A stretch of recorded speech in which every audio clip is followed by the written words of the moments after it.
House will stand at ease until 10:15. House will stand at ease until 10:15.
The hour of convening having arrived, all members of this House will report to the floor of the House and take seats. All members will report to the floor of the House.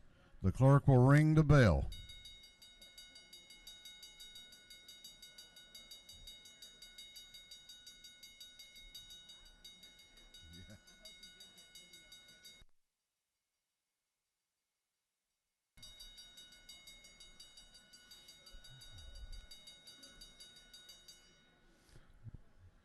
We are about to have the morning roll call.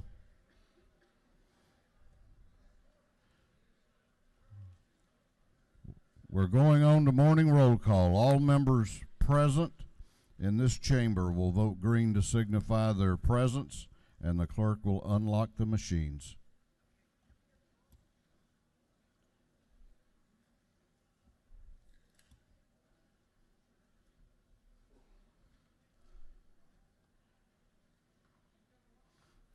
Have all members voted? Have all members voted?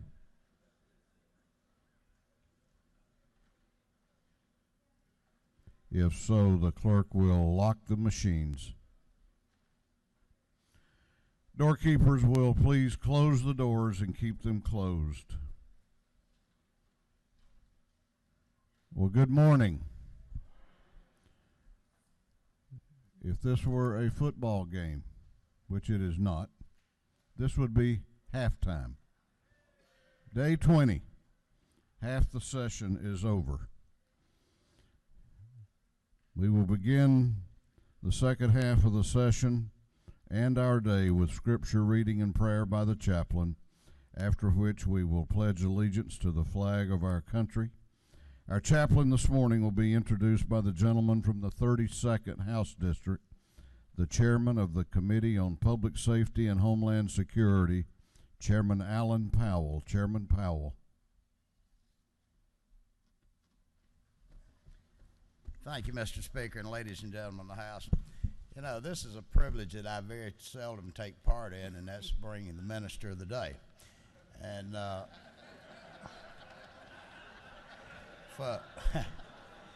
and may I use your gavel, please?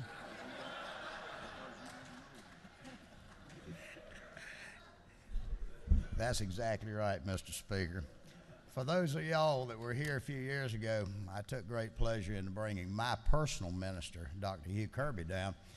And you know, the thing that I always wondered was that as Hugh was speaking one time, he said that as long as he had me as a member of the church, he was never at a shortage of material to preach about. So that being said, since that time, Hugh has since retired, and I have scanned the district. One of the great things about being an elected representative is you get a chance to meet so many people that under other conditions you'd never meet. Our minister today is Dr. Larry Finger from the Livonia First Baptist Church. And with him today is his wife Lydia, his grandchildren Cohen and Savannah, and up in the gallery his son Kelly, daughter-in-law Ashley, and Sarah, another grandchild. And he almost didn't get here today, but thank goodness he had a son that would drive him down, because you know, when you come down 85 in the morning, you put your life in your own hands. When I was talking to Larry and asked him, was there anything particular he wanted me to say in the introduction, he said, the less the better. And you know, there's a lot to be said about that. But I do want to give just a little bit. He's a doctor of divinity, went to New Orleans Seminary. He's preached at several different schools. He and his wife Lydia are from Athens originally, so they bleed red and black. And he's not one of those crazy preachers that a lot of us get calls from time to time. He's actually one of those ministers that I hold in such high regard, because having seen the way he serves his congregation, he serves them the way I think ministers should. He's there as a rock to solidify and to be there in all times of need. But then you have to know Livonia, and what a great town Livonia, where everybody in Livonia pulls together. That being said, I'm going to step aside and let me introduce Dr. Larry Finger.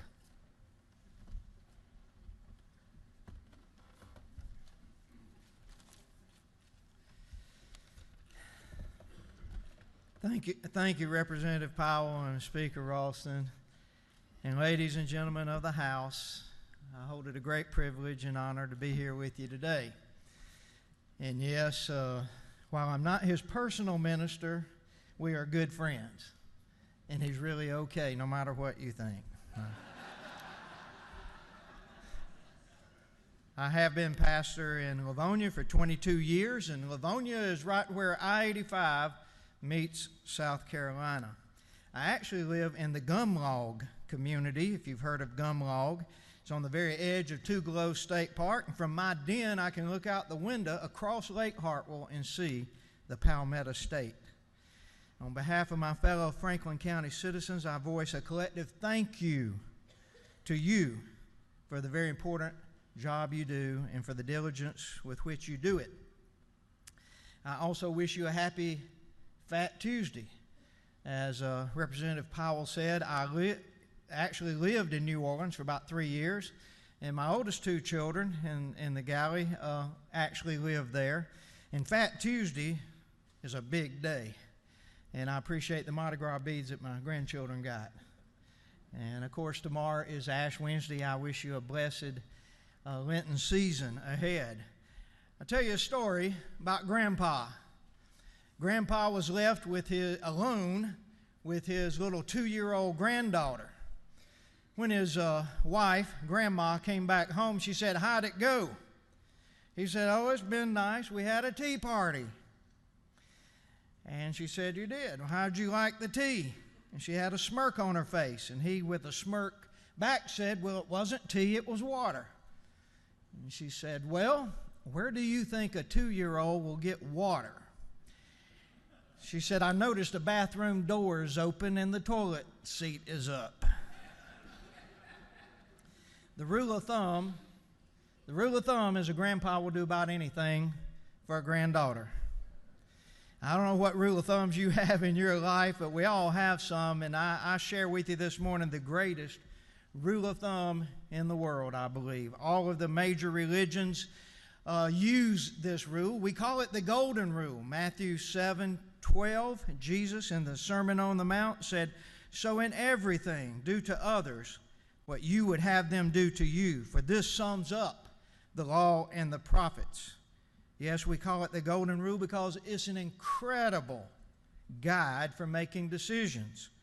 Jesus said, "In everything do this." This simple concept is truly genius. Truly genius. It's like a template you can lay atop of any relationship, any situation, and will help guide you. This formula teaches us and our children how to become empathetic and considerate towards other people. When we ask the question, "How would I want to be treated?" in reference to how I should treat other people, I automatically become somewhat sympathetic to their cause or to their feelings. Jesus said that this one rule sums it up. And yes, all the 5 major world religions include this golden rule in its precepts. How we treat other people, using manners and showing respect is important, because as we give respect to others, it builds self-respect within us. When we treat others as if they are children of God, unknowingly, it reinforces our own faith that we too are a child of God. The New Testament teaches that Christ was God's gift to us to demonstrate His love and grace towards us. If we can believe that God loves us, then we in turn can become a gift of God to others. When we demonstrate God's love and grace towards others, it comes back to us in a stronger faith and a happier life. May God's Spirit guide you all today, comfort you and encourage you in the ways that you need it. Would you join me as we pray?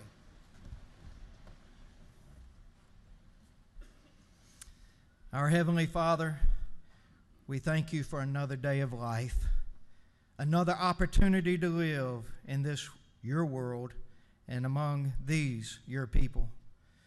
May your Spirit be with us and be at work within us, that we might trust in your love and be able to live with the confidence and the power of your forgiveness and grace. Help us, we pray, to be wise and strong, generous and prudent, courageous and true in the battle against evil, and all the anxieties and sadness and chaos that evil brings to our world. I pray, God, that you give these your servants clear thinking and strong resolve to choose and to do the right things in the right ways. May the Spirit of the one who is ever present, all powerful and all knowing, influence us and help us to be full of wisdom, justice, and moderation for the good of all the people who are all loved and blessed through Christ Jesus the Lord. Amen. Amen. Would you join me as we say the Pledge of Allegiance? I pledge allegiance to the flag of the United States of America and to the republic for which it stands, one nation under God, indivisible, with liberty and justice for all.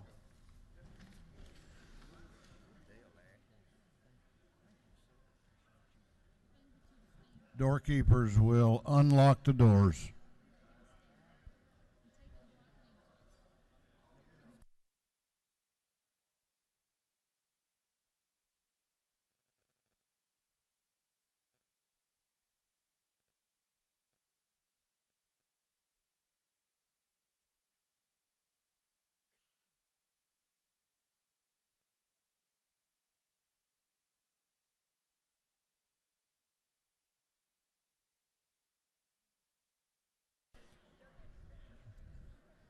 Chair recognizes Chairman Darlene Taylor, the chair of the Committee on Information and Audits. Mr. Speaker, just like Bon Jovi says, we're halfway there and living on a prayer. Mr. Speaker, have no fear. Your Committee on Information and Audits has reviewed the proceedings of the previous legislative day and found them to be correct. Chairman Taylor, the chair of the Committee on Information and Audits, reports that the journal of the previous legislative day has been read and found to be correct. Is there any objection to the confirmation of the journal? The chair hears none and the journal is confirmed. The clerk will read the resolution establishing the order of business for the day. Mr. Burns, the 159th moves the following be established as the order of business during the first part of the period unanimous consents. Introduction of bills and resolutions. First reading and reference of House bills and resolutions. Second reading of bills and resolutions. Report of standing committees. First reading and reference of Senate bills and resolutions. Morning orders. Is there any objection to the adoption of the resolution establishing the order of business for the day?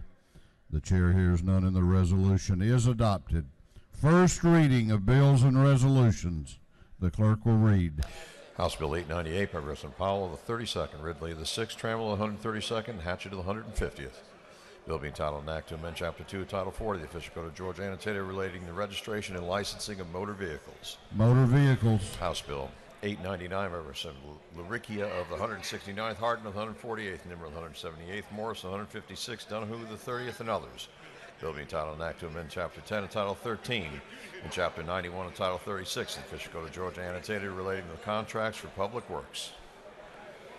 Governmental Affairs. House Bill 900 by Representative Caldwell, 131st, and Knight, 130th. Bill being titled an act to amend the act providing for the election of members of the Board of Education, Lamar County.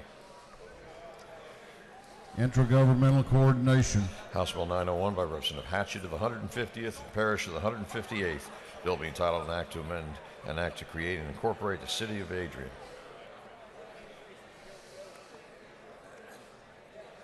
Intergovernmental Coordination. House Bill 902 by Representative Earhart of the 36th and Hilton of the 95th. Bill being entitled an act to amend Title 7 of the Official Code of Georgia annotated relating to banking and finance. Banks and Banking. House Bill 903 by Representative Maxwell of the 17th. Bill being titled an act to amend Code Section 47-3-126 of the Official Code of Georgia annotated relating to post-retirement benefit adjustments. Retirement. House Bill 904 by Representative Hanson of the 80th, Willard of the 51st, Fleming of the 121st, Kelly of the 16th, and Harrell of the 106th. Bill being titled an act to amend Code Section 51-3-25 of the official code of Georgia annotated relating to certain liability. Judiciary. House Bill 905 by Representative Clark of the 98th Bar of the 103rd, Chandler of the 105th, Caldwell of the 111th, Cantrell of the 22nd, and others. Bill being titled an act to amend Parts 14 of Article 6 of Chapter 2 of Title 20 of the official code of Georgia annotated relating to other educational programs. Education. House Bill 906 by Representative Dempsey of the 13th, Ballinger of the 23rd, Houston of the 170th, Administration of the 104th, Thomas of the 39th. Bill be titled an act to amend Article 4, Chapter 18 of Title 50 of the official code of Georgia annotated relating to the inspection of public records.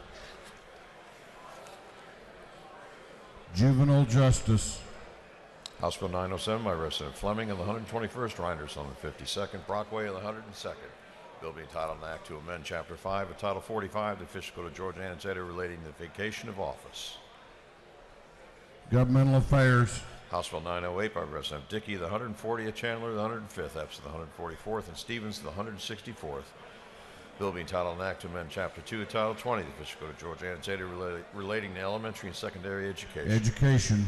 House Bill 909 by Representative Silcox of the 52nd, Hatchett of the 150th, Cooper of the 43rd, Reinders of the 152nd, Price of the 48th. Bill being titled an act to amend Chapter 2A, Title 31 of the official code of Georgia annotated relating to the Department of Public Health. Health and Human Services. House Bill 910 by Representative Rakestraw of the 19th, Powell of the 32nd, Administration of the 104th, Reeves of the 34th, Teasley of the 37th. Bill be titled an act to amend Part 3 of Article 3 of Chapter 11 of Title 16 of the official code of Georgia annotated relating to invasions of privacy. Judiciary non-civil. House Bill 911 by Representative Knight of the 130th and Mathiak of the 73rd. Bill being titled an act to amend an act to provide for a new charter for the city of Griffin. Intergovernmental coordination. House Bill 912 by Representative Knight of the 130th and Mathiak of the 73rd. A bill being titled an act to amend an act creating the State Court of Spalding County. Intergovernmental coordination. House Bill 913 by Representative Lott of the 122nd. A bill being titled an act to amend Article 1 of Chapter 2 of Title 35 of the official code of Georgia annotated relating to general provisions regarding the Department of Public Safety. Public Safety and Homeland Security. House Bill 914 by Representative Parson of the 44th, Cooper of the 43rd, Earhart of the 36th, Reeves of the 34th, Jones of the 53rd. Ways and Means. House Bill 915 by Representative Hawkins of the 27th, Cooper of the 43rd, Hughley of the 136th, Lott of the 122nd, Newton of the 123rd, and others. Bill be titled an act to amend Title 33 of the official code of Georgia annotated relating to professions and business.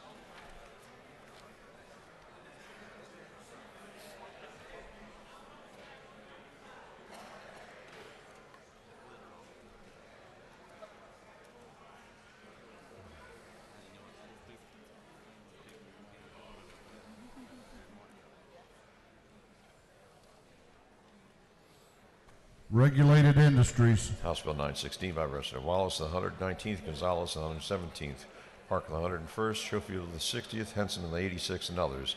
Bill be titled an act to amend Title 33 of the official code of Georgia annotated relating to insurance. Insurance. House Bill 917 by Representative Dollar of the 45th, Fry of the 118th, Rakestraw of the 19th, Fleming of the 121st, Wallace of the 119th, and others. Bill being titled an act to amend Code Section 16-8-60 of the official code of Georgia annotated relating to the reproduction of recorded material. Judiciary non-civil. House Bill 918 by Representative Stration of the 104th, Rogers of the 10th, Rhodes of the 120th. A bill being titled an act to amend Title 48 of the official code of Georgia annotated relating to revenue and taxation. Ways and Means. House Bill 919 by Representative Watson of the 172nd, Buckner of the 137th, Smith of the 70th, Corbett of the 174th, Shaw of the 176th. Bill be titled an act to amend Code Section 48-8-3 of the official code of Georgia annotated relating to exemptions from and sales use taxes. Ways and Means. House Resolution 1103 by Representative Green of the 151st, Donahue of the 30th, Burkle of the 155th, Lumsden of the 12th, Elam of the 153rd. A resolution authorizing the conveyance of certain state-owned real property located in Baldwin County. State Properties. House Resolution 1104 by Representative Green of the 151st, Donahue of the 30th, Burkle of the 155th, Lumsden of the 12th, and Elam of the 153rd. A resolution authorizing the grant of non-exclusive easements. State Properties. House Resolution 1105 by Representative Houston of the 170th, a resolution honoring the life of Mr. Walter James Gaskins and dedicating a road in his memory. Transportation. House Resolution 1106 by Representative Green of the 151st, Hitchens of the 161st, Smith, the 134th, Williams, the 168th, Dempsey, the 13th, and others. A resolution recognizing United States military Purple Heart recipients. Transportation. House Resolution 1107 by Representative Spencer, the 180th, Stevens, the 164th, Jones, the 167th, Hogan, the 179th, Setzler of the 35th, and others. A resolution urging the Department of Economic Development Center for Aerospace Innovations. Economic Development and Tourism. Senate Bill 31 by Senator McCoon, the 29th. Bill being entitled an act to amend Chapter 2 of Title 31 of the Fiscal Code. Health and Human Services. Senate Bill 315 by Senator Thompson of the 14th, Albers of the 56th, Cowser of the 46th, Miller of the 49th, Underman of the 45th, and others. Bill being entitled an act to amend Part 1 of Article 6 of Chapter 9 of Title 16 of the Fiscal Code of Georgia, annotated relating to computer crimes. Public Safety and Homeland Security. Senate Bill 353 by Senator Anderson of the 24th, Jones of the 25th, Stones of the 23rd, Albers of the 56th, Dugan of the 30th, and others. Bill be titled an act to amend Article 2, Chapter 15, Title 25 of the Fiscal Code of Georgia, annotated relating to regulations of boilers and pressure vessels. Insurance. Senate Bill 370 by Senators Wilkinson of the 50th, Huffstetler of the 52nd, Kirk of the 13th, Jackson the 2nd, Mullis the 53rd, and others. Bill be entitled an act to amend Article 7, Chapter 4, Title 49 of the Fiscal Code of Georgia, annotated relating to medical assistance generally. Health and Human Services. That completes first readers. Second reading of bills and resolutions. The clerk will read. House Bill 875 by Representative Buckner of the 137th, the bill relating to insurance. House Bill 876 by Representative Corbett of the 174th, a bill relating to statewide application of minimum standards. House Bill 877 by Representative Nimmer of the 178th, a bill relating to taxes on tobacco products. House Bill 878 by Representative Clark of the 147th, a bill relating to procedure for cancellation by an insured and noticed. House Bill 879 by Representative Jones of the 167th, a bill relating to control of water pollution and surface water use. House Bill 880 by Representative Jones of the 167th, a bill relating to general provisions relative to solid waste management. House Bill 881 by Representative Jones of the 91st, a bill to amend an act to provide a new charter for the City of Atlanta. House Bill 882 by Representative Cantrell of the 22nd, a bill relating to restrictions on the performance of abortions and availability of records. House Bill 883 by Representative Hansen of the 80th, a bill relating to filing of petitions seeking relief from family violence. House Bill 884 by Representative Mathiak of the 73rd, a bill relating to fluoridation of public water systems. House Bill 885 by Representative McCall of the 33rd, bill to amend the Georgia Air Quality Act. House Bill 886 by Representative Watson of the 172nd, bill relating to state sales and use taxes. House Bill 889 by Representative Gravely of the 67th, bill relating to the Georgia State Indemnification Fund. House Bill 890 by Representative Fleming of the 121st, a bill relating to offenses against public order. House Bill 891 by Representative Gilliard of the 162nd, a bill relating to rights of persons with disabilities. House Bill 892 by Representative Beskin of the 54th, a bill to provide a new homestead exemption from City of Atlanta and Valorum taxes. House Bill 893 by Representative Beskin of the 54th, a bill to provide a new homestead exemption from City of Atlanta Independent School District property taxes. House Bill 894 by Representative Jones of the 25th, a bill relating to education. House Bill 895 by Representative Cooper of the 43rd, a bill relating to schedules, offenses, and penalties regarding regulation of controlled substances. House Bill 896 by Representative Evstration of the 104th, a bill relating to Guardian Award. House Bill 897 by Representative Evstration of the 104th, a bill relating to the Uniform Power of Attorney Act. House Resolution 1089 by Representative Powell of the 171st, resolution urging the United States Congress to pass the Federal Marketplace Fairness Act. House Resolution 1090 by Representative Watson of the 172nd, resolution authorizing the change of use in certain property located in Jeff Davis County. House Resolution 1091 by Representative Gonzalez of the 117th, resolution creating the House Study Committee on Athens-Atlanta Transportation Link. House Resolution 1101 by Representative Jones of the 25th, resolution honoring the life of Sergeant David P. Land and dedicating an intersection in his memory. House Resolution 1102 by Representative Park of the 101st, a resolution creating the House Study Committee on increasing access to pre-K and after-school programs. Senate Bill 197 by Senator Black of the 8th, the bill relating to the Employees Retirement System of Georgia. Senate Bill 328 by Senator Albers of the 56th, the bill relating to imposition rate computation and exemptions from state income tax. Senate Bill 338 by Senator Ligon Jr. of the 3rd, a bill relating to general provisions for administrative procedure through second readers.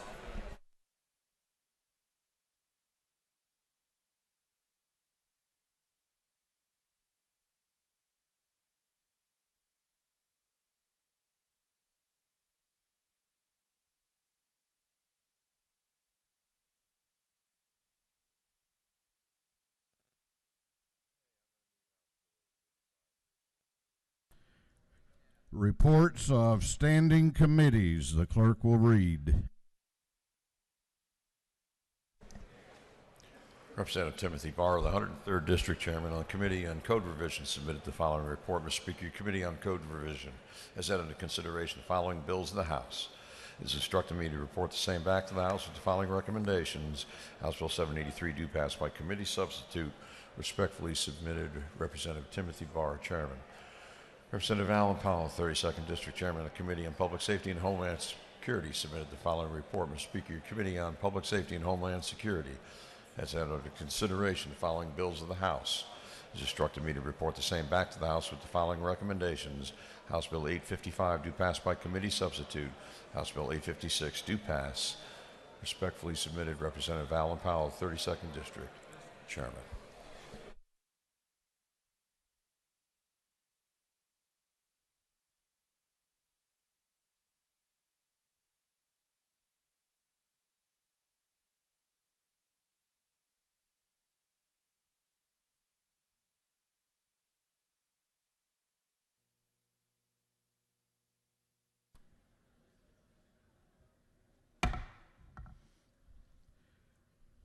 We are now going on to morning orders.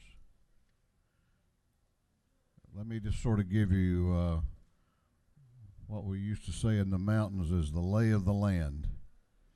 We've got about 19 members that have signed up for morning orders. We have 4 invite resolutions, and we've got a rules calendar. Here's what we're going to do. 1 minute each for morning orders. 1 minute each. Because we have committees this afternoon, and we have a lot of people visiting with us, and I know that you want to enjoy their visits as I do. This will go a lot better if you give your cooperation, give attention and respect to the members in the well. Chair recognizes for a morning order Representative Sharper.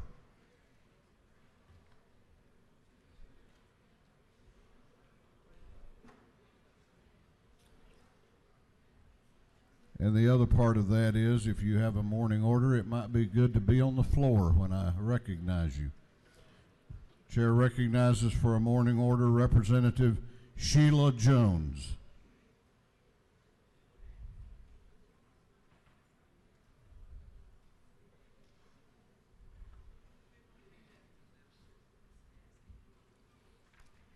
Thank you, Mr. Speaker and members of the House. Today I bring to you a moment in Black history. On November 20th, 1928, inventor and publisher Garrett Augustus Morgan patented the 3-position traffic signal. The General Electric Corporation bought the rights for the traffic signal from Morgan for $40,000. Morgan was one of America's greatest inventors, also inventing the gas mask. Several men were rescued on July 25, 1916, when Morgan was called to help men who were trapped 250 feet underground below Lake Erie after an explosion. Morgan, along with his brother Frank and other volunteers, assisted the rescue while wearing Morgan's gas mask. Morgan received national publicity after this rescue and requests from fire departments around the country for his invention. The United States Army used the updated mask during World War I. Morgan made numerous other inventions. In 1920, he founded a weekly newspaper in Cleveland named the Cleveland Call. Garrett Augustus Morgan achieved a lot after being born the son of former slaves in Paris, Kentucky on March 4th, 1877. He died on August the 27th, 1963 at the age of 86. A moment in Black history. Thank you. Chair recognizes Chairman Coleman for a morning order. I'll remind members once again, 1 minute. Thank you, Mr. Speaker. Members of the House, happy birthday, Georgia Pre-K. This year we celebrate 25 years of pre-K education in Georgia. And once again, we have on your desk the books that you all received that we use to read in the summer to our children. And we're happy to say that 3/4 of this house has been reading every summer, and we encourage all of you this summer to be sure you go out and read. Up in the gallery, we have the Commissioner of Pre-K, Amy Jacobs. Would you stand, Amy? Ulrika Stickoff, Voices of Children, Susan Adams, and the Teachers of the Year for Pre-K, Jody McNamara, and Nathan Leatherwood from Gordon County and from Gwinnett County. We're happy to have you with us. Once again, our mascot will be out here in the ante room to sign the books. There he is up in the gallery. See the dog? Let's come out there and meet him, get your autograph, your books, and all of you, please come out. Let's give all of these a big round of applause, and thanks for these books. The books today are provided by the First Foundation, Reach Out and Read Georgia, and All About Books. Thank you so much.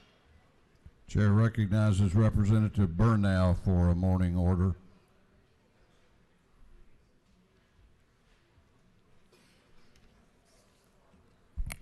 Good morning, Mr. Speaker. I rise this morning to recognize the Clayton County principals and board member Jesse Goree, who are visiting with us in the gallery today. I especially want to recognize my principal, Dr. Cynthia James, and one of our principals of the year, Samuel West, who is also Representative Brian Prince's college roommate. Would you please stand? Thank you, Mr. Speaker.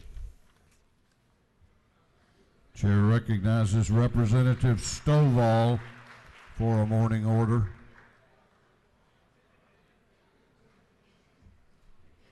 Thank you, Mr. Speaker and members of the House. I rise again to talk about the issues with the tax exemption and how it's going to affect Clayton County.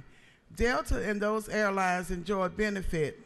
There's a health risk that each Clayton resident endures every day. I live in Forest Park where planes are constantly landing. Can you imagine the noise pollution on our ears? Every time a plane lands or comes into the airport, I have to pause my calls. When I'm going through the drive-through, I have to pause my order. There are blackness that appears on our houses and our businesses because aircraft engines emit heat, noise particles, particulates, and gases which contribute to climate change and global dimming. Does this General Assembly not think that just those issues alone warrant Delta and the airlines that they should pay their share? Thank you, Mr. Speaker.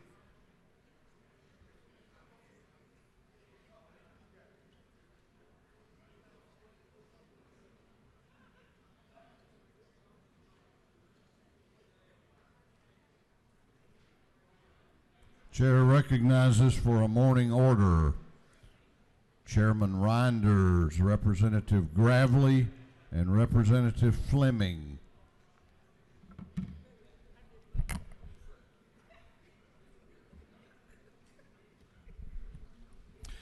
Thank you, Mr. Speaker, members of this House. Today is a very special day in the state of Georgia because today is Election Officials and Registrars Day at the state capitol. Today we have 72 counties, 2 cities, and 165 of our local election officials and registrars. They are joined us here in the Capitol, up here in the gallery. If y'all will wave and let us give y'all a warm welcome to the Georgia State Capitol. Thank you so much. They're going to be in room 415 today over in the CLOB. If you'll take a moment, just go say hello to your elections official and your registrar. They would greatly appreciate it. Thank y'all.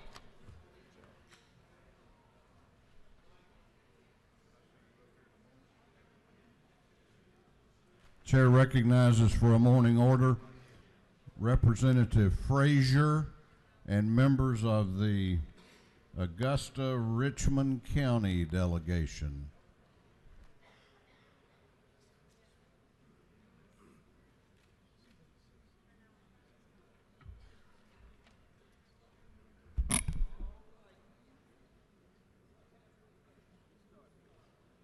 Thank you, Mr. Speaker.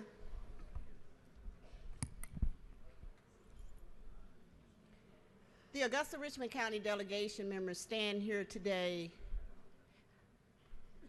with very, very sad news. On Friday, February the 9th, we lost a 34-year-old to domestic violence. This is why Marcy's Law is so important here in the state of Georgia. Her name was Jasna Timmons, 34 years old. She worked at the Georgia War Veterans Home in Augusta. She filed for divorce on February the 1st. 9 days later, her estranged husband waited for her outside the Veterans War parking lot and ended her life. She's the mother of 4 children, and Jasna did not have the opportunity to get help. She tried. She was trying to get out of this domestic situation that she was in, but she could not. Marcy's Law is so important so that we will not have other victims like Jasna to succumb to this awful, awful way.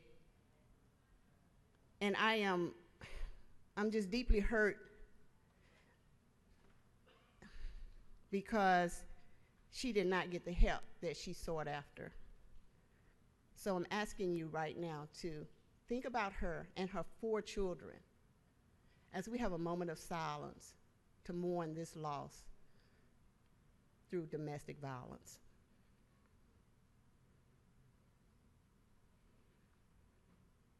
Thank you, Mr. Speaker. Chair recognizes Chairman Tanner for a morning order. Thank you, Mr. Speaker. I come today to recognize our Georgia Airports Association, who's here with us today. Today's the 6th annual fly-in. These folks do a wonderful job across the state promoting and implementing our state aviation system plan. I believe we have some of their board members in the gallery with us today. If you would rise up and let us recognize you. Thank you, Mr. Speaker.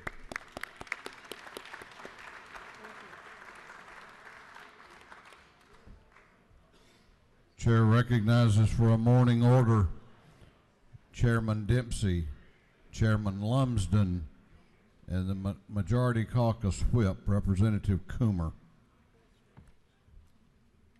Good morning, Mr. Speaker, members of the House. It's my privilege today to have one of my constituents here with us.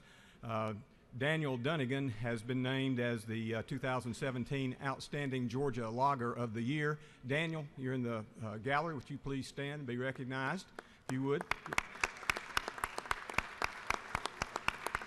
Also has his lovely wife Maggie with him and extended members of his family. I've known Daniel's family for many, many years. Grew up with his father and several of his brothers.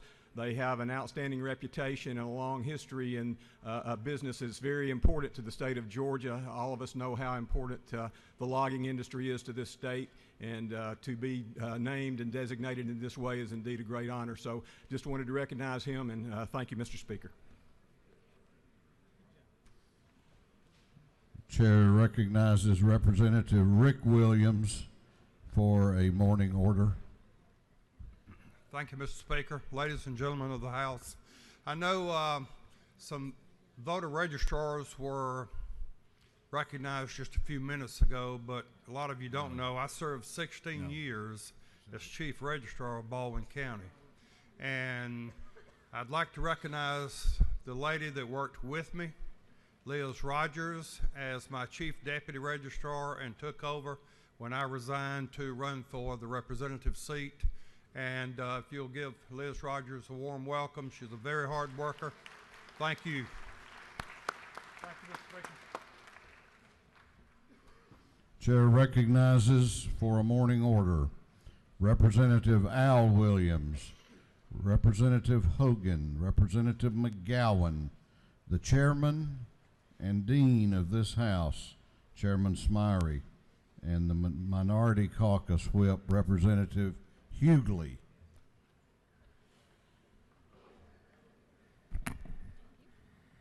Thank you, Mr. Speaker. On yesterday morning, our hearts were heavy and we rightfully honored a fallen hero that had fallen in the line of duty. This morning I bring a bill called the Deputy Sheriff's Compensation Bill.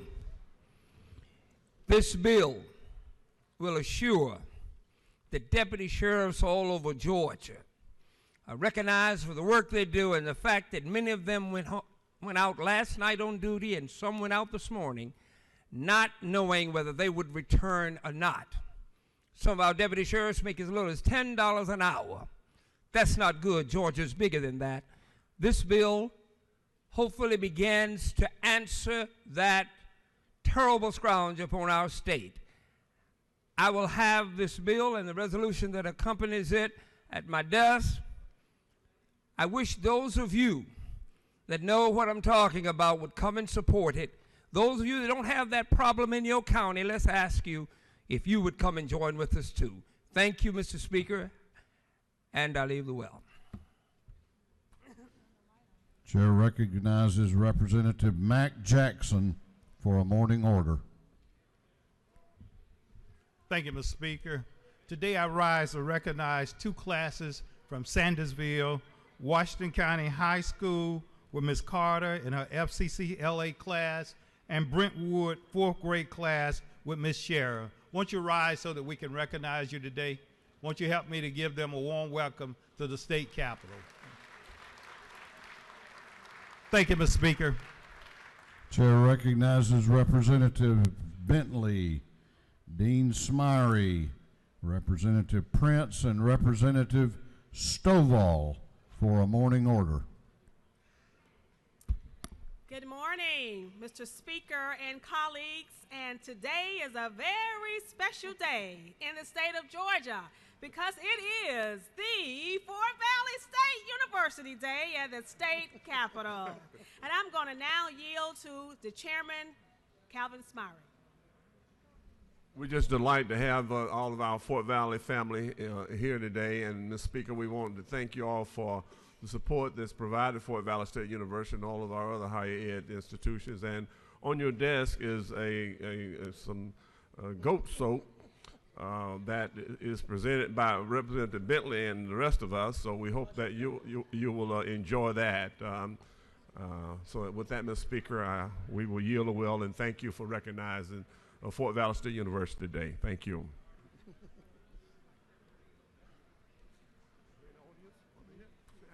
Chair recognizes Representative Anulowicz for a morning order.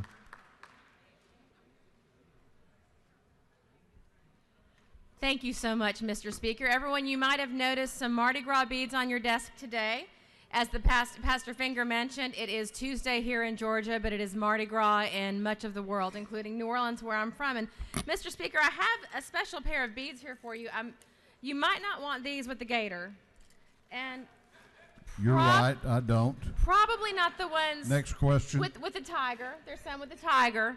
That might not work. Let's see, what else do I have in here?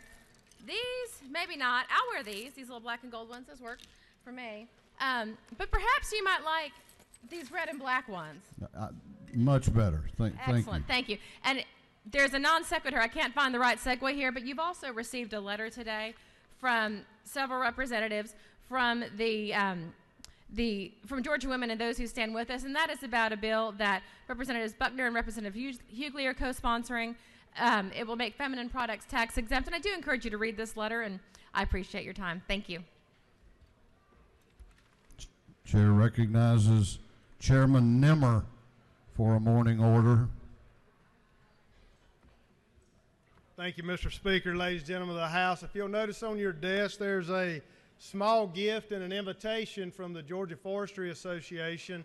Today is Forestry Day at the Capitol, as we recognize young professionals like Daniel and Maggie Dunnigan, and we'll recognize some young students here momentarily. But I want to bring your attention to the fact that 2 out of every 3 raindrops in Georgia fall on a well-managed forest. And if you like clean air, clean water, and soft toilet paper, you'll want to come down to the freight depot tonight between 5 and 7 and support the forestry industry. Thank you, Mr. Speaker.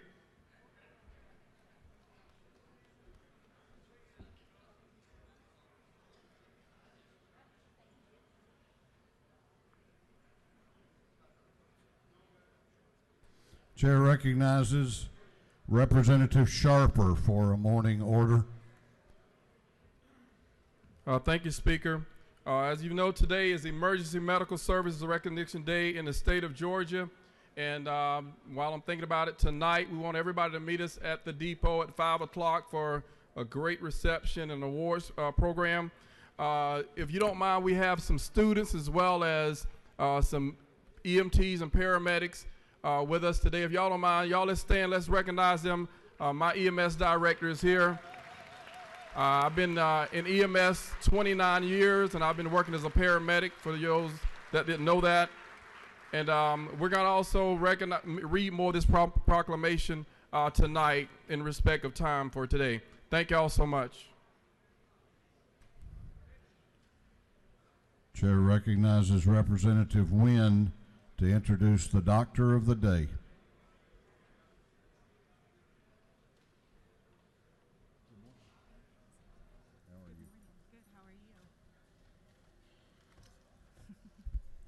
Thank you, Mr. Speaker. Good morning, colleagues. So growing up, one of my dad's biggest dreams for me was to become a doctor, but because I'm the black sheep in the family, I became a state rep instead.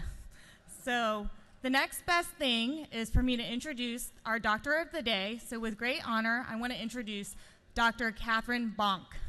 Dr. Catherine M. Bonk has been practicing obstetrics and gynecology in DeKalb and Gwinnett counties for over 25 years. She is a graduate of Emory University and is the CEO of her Atlanta Gynecology and Obstetrics and Decatur Midwifery. She is also a past president of the Georgia OBGYN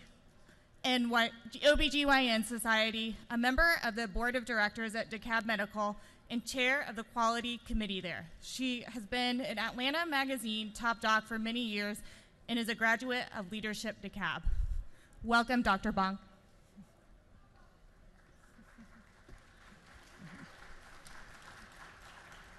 Thank you, Representative Wynn, Mr. Speaker.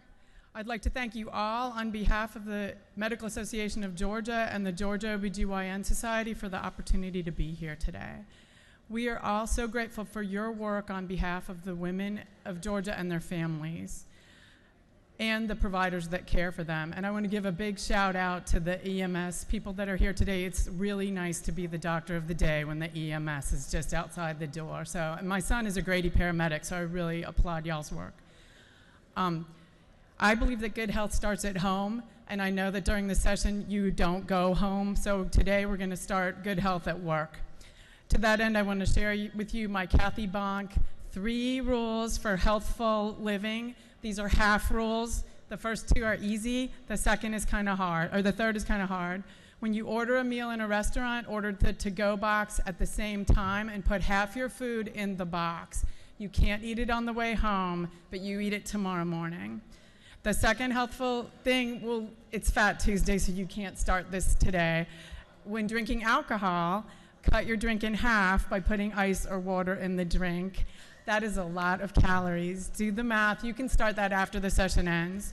The third rule is if you haven't done a sit-up in 20 years, you can start exercising your abs by doing half your body at a time. So you do leg lifts on your right side, leg lifts on your left side. I won't do it over here. And that is easy because you can start that exercise tonight in bed. This exercise can be done in the bed. Thank you again. Appreciate the opportunity to be here.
This House will be in order.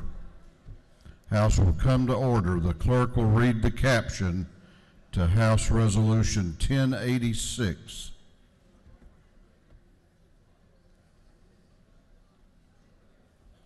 House Resolution 1086 by Representative Epps of the 144th. A resolution commending the Bleckley County High School girls cross country team for winning the 2017 GHSA 2A State Cross Country Championship and for other purposes. Chair recognizes Chairman Epps for an invite resolution. Thank you, Mr. Speaker. You know, this section seems to be a repeat of champions, and nonetheless for Bleckley County High School girls cross country team as well. They won back-to-back state championships. Coach Crawford has had 15 consecutive region titles. Joining me on the platform today is three of his all-state winners, Austin Perez, Macy Moe, Molly Sims, and we have the rest of the team in our gallery. If you'll stand up and let our representatives and colleagues recognize you. Glad to have you in our capital. Mr. Speaker, Coach Crawford will say a few words.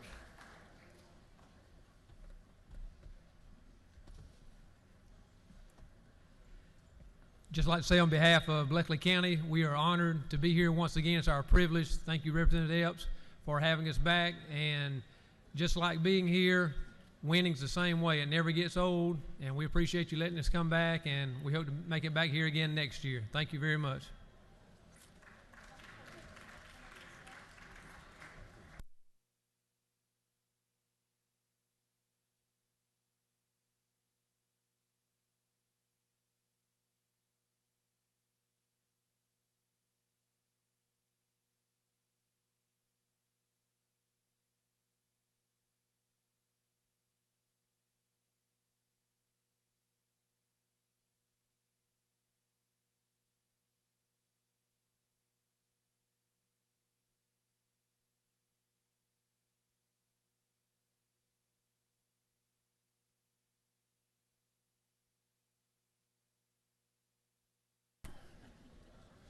Clerk will read the caption to House Resolution 1033. House Resolution 1033 by Representative Epps of the 144th and Nimmer of the 178th. A resolution recognizing and commending the Bleckley County FFA Forestry team for winning first place in 2017 National FFA Forestry Career Development Event and for other purposes. Chair recognizes Chairman Epps for an invite resolution. Thank you again, Mr. Speaker. I'm deferring to Chairman Nimmer this morning, a member of this industry, and has a few brief comments to make on it.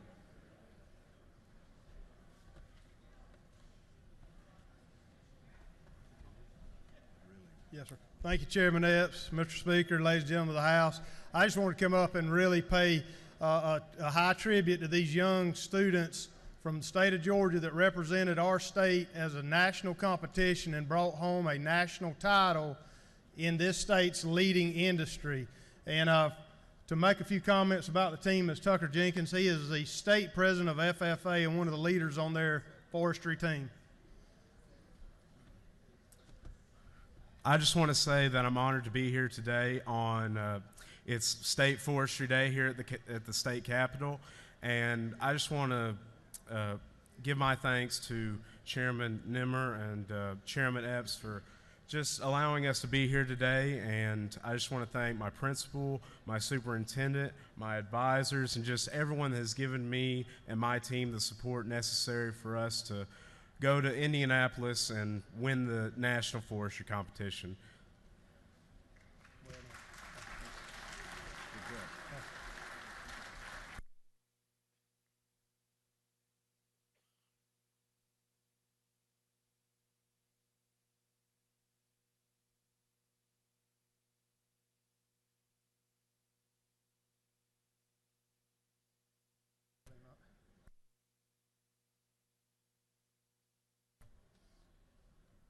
Clerk will read the caption to House Resolution 1000.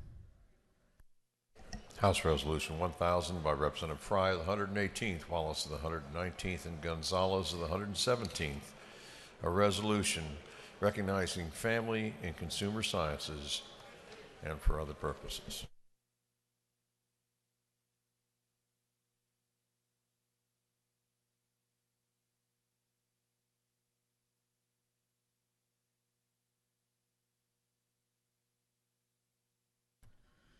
Chair recognizes Representative Fry for an invite resolution. Thank you, Mr. Speaker. Today I want to recognize the College of Family and Consumer Sciences over here at UGA and the Extension Services. They're turning 100 this year. Some people may know this as Division of Home Economics under the Agricultural and Environment Sciences Division. They've been sending us interns for the local Athens delegation. They usually send the best and brightest of the FACS interns to come work here at the Capitol, such as my aide, Jake Connor, in the gallery. Jake wrote that, by the way, but it's true, Jake.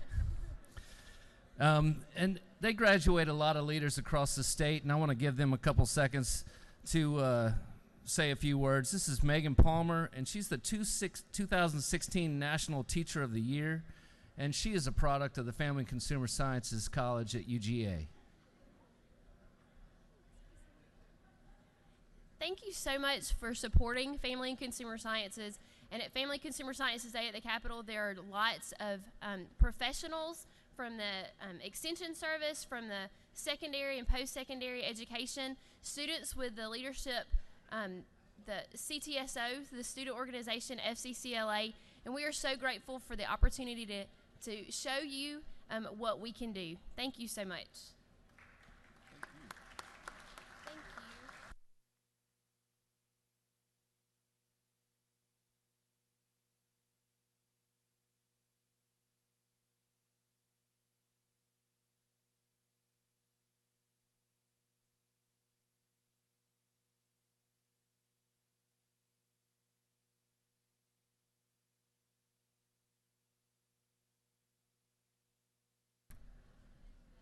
Clerk will read the caption to House Resolution 982. House Resolution 982 by Representative Taylor of the 173rd, England of the 116th, McCall of the 33rd, Hardin of the 148th, Jaspers of the 11th, and others. A resolution recognizing February 13, 2018 as Georgia Farm Bureau Federation Day at the state capitol and for other purposes. Chair recognizes Chairman Darlene Taylor for an invite resolution. Thank you, Mr. Speaker. Good morning. It's my honor today to recognize Georgia Farm Bureau Day at the Capitol. Agriculture is still the #1 industry in our state, and the fine folks from the Farm Bureau who represent over 285,000 farmers help to keep food on our tables, fiber and fabric in our homes and businesses. Please help me welcome, representing the Georgia Farm Bureau, President Gerald Long.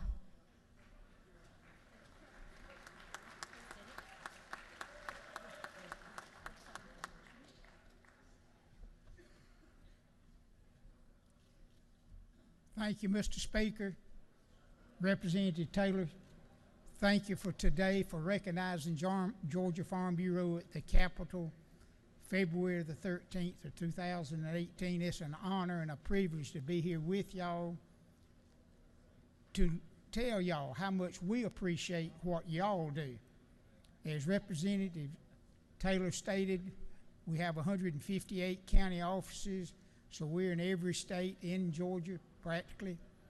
And we appreciate what y'all do, because agriculture affects every one of us. As Representative Taylor stated, it's the #1 industry in the state of Georgia, and it takes all of us working together to make it successful. We're going through some challenging time, as most of you know, but by us working together, as y'all know, we just celebrated our 80th anniversary, and we were formed to represent agriculture in the legislative arena. And now today, the regulatory arena is just as critical. As you know, water is very vital for the survival of not just agriculture, but for Georgia itself. So we thank y'all for everything that you do to help agriculture be successful so that each county in this state can be successful and not only make agriculture #1 in Georgia, but make Georgia #1 in the nation. So anything we can do to help y'all as we follow through our policy and our laws, we have a staff on hand that's certainly here to help y'all. Mr. Speaker, thank you for allowing us this time to be with you. Thank you, Chair. Good to see you. Yes, sir.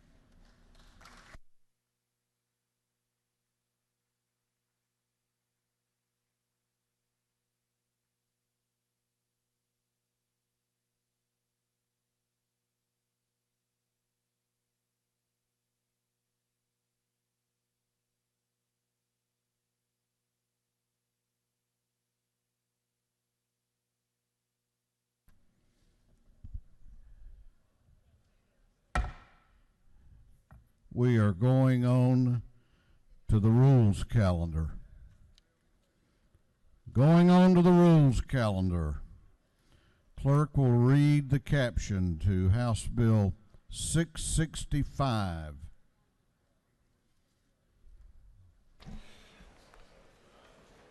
House Bill 665 by Representative Lumsden of the 12th and others to be entitled an act to amend Article 3, Chapter 7, Title 52, the Official Code of Georgia, annotated relating to abandoned vessels, so as revised notice requirements regarding abandoned vessels. This bill having referred to the Committee on Natural Resources and Environment. That committee recommends that this bill do pass.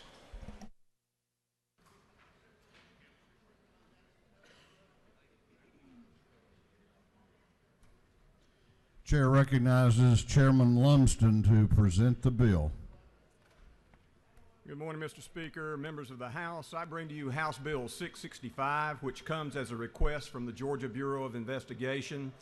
Under current law, when an abandoned vessel is removed from public or private waterways, specific information about the vessel must be reported both to the Department of Natural Resources and to the GBI. This practice is several decades old. It is a redundant reporting requirement that is no longer needed. The GBI requests that they be removed as an entity that this information is reported to, since the Department of Natural Resources manages this process and now has law enforcement capabilities that they did not possess at the time this process was enacted. All this bill does is to remove the GBI as an entity to be reported to. The DNR is in support of this request, and I will be glad to answer any questions. Don't appear to have any questions. Thank you, Mr. Speaker. I will yield the will. Is there any objection to the previous question being ordered? The chair hears none. The previous question is ordered. Is there any objection to agreeing to the report of the committee which was favorable to the passage of the bill? The chair hears none. The report of the committee is agreed to. Shall this bill now pass? All those in favor of the passage of House Bill 665 will vote aye. Those opposed will vote no, and the clerk will unlock the machines.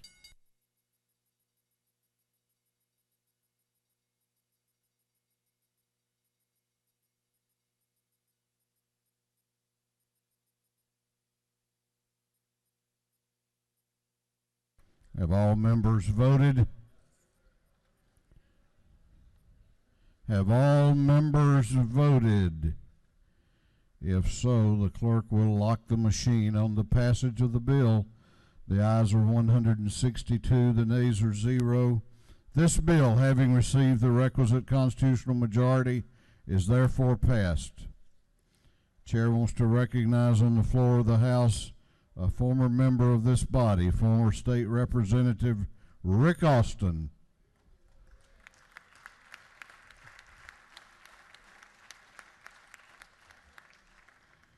Clerk will read the caption to House Bill 757.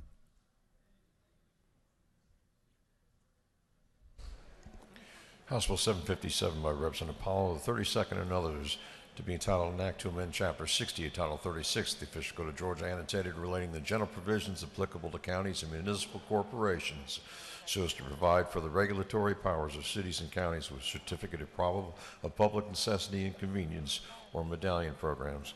This bill having referred to the Committee on Regulated Industries. That committee recommends that this bill do pass. Chair recognizes Chairman Alan Powell to present the bill. Thank you, Mr. Speaker, and ladies and gentlemen of the House. I bring to you today House Bill 757. This deals with taxi cabs and the conveyance of these vehicles that cities and counties may use. Back about 3 years ago, this body deregulated the taxi cab industry, and this is just a follow-up from that action of back 3 or 4 years ago. It does several things. One, it reinforces that existing local law that uses where they use medallions in 2 places, and that's Gainesville and Atlanta. It just reinforces the law that as long as they're in compliance with the state laws, and they'll continue to they can continue to use these medallions. It authorizes a photo ID card on taxi cabs, so that those patrons that use them, they'll see the clearly legible ID card posted in that cab. It defines soft taximeters, the technology of the day that's been such a boom to ride transportation companies that use app-based meters and stuff like this. It gives a definition of the soft taximeters, and it also allows that taxis can start using these soft taximeters. And then last but not least, the city of Atlanta, for whatever reason, has said that you can't use a vehicle over 7 years of age to work the airport. We're extending that to 8 years, that they can go up to 8 years of the age of a vehicle. Mr. Speaker, be glad to answer any questions. If not, I'd appreciate your favorable consideration of House Bill 757.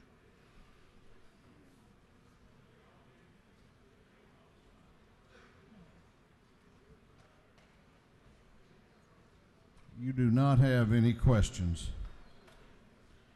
The gentleman has yielded the well. Is there any objection to the previous question being ordered? The chair hears none.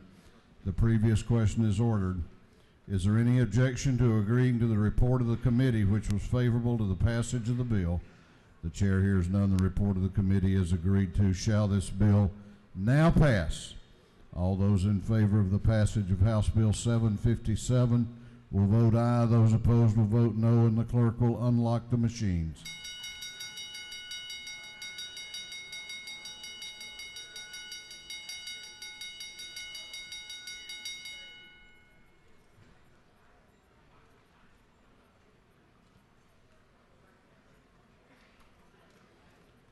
Have all members voted? Have all members voted?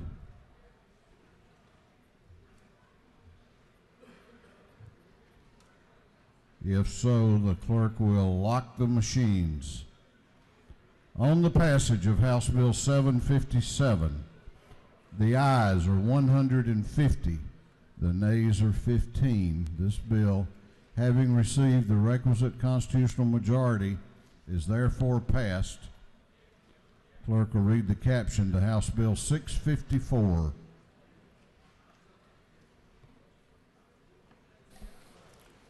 House Bill 654 by Representative Beskins, the 54th, and others, to be entitled an act to amend Code Section 19-6-15 of the Official Code of Georgia annotated relating to child support in final verdict or decree, guidelines for determining amount of award, continuing of duty to provide support, and duration of support. This bill having referred to the Committee on Judiciary.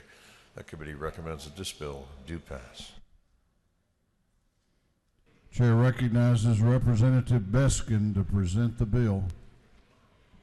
Thank you, Mr. Speaker, and ladies and gentlemen of the House. Today I bring you House Bill 654. This is the bill requested by the Georgia Child Support Commission.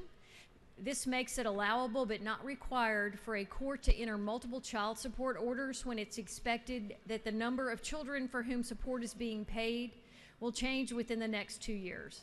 So with that, Mr. Speaker, I will yield for any questions.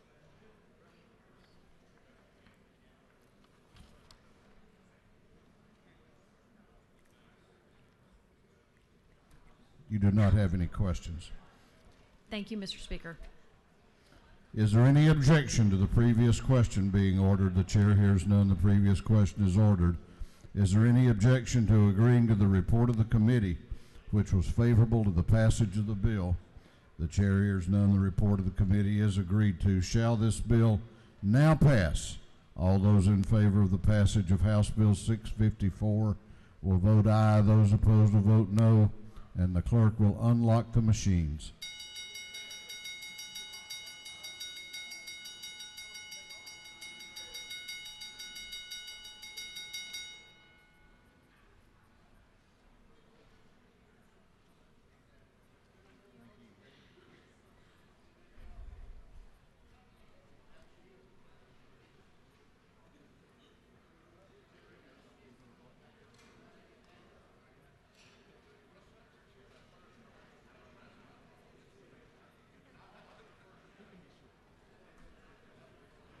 Have all members voted?